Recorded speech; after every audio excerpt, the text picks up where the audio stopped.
wamesema kitu kimoja sahihi hapa. Wanasema hivi, msimamo huu unaashiria uasi. Ni kweli. Ni kweli. Kwa sababu tunasema tutazuia uchaguzi, tutahamasisha uasi.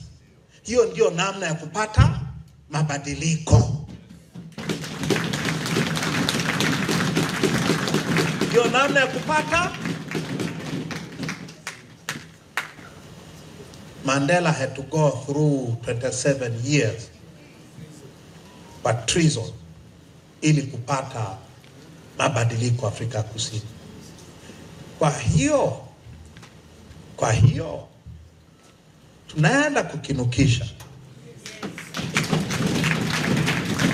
Walio tayari tutakwenda nao.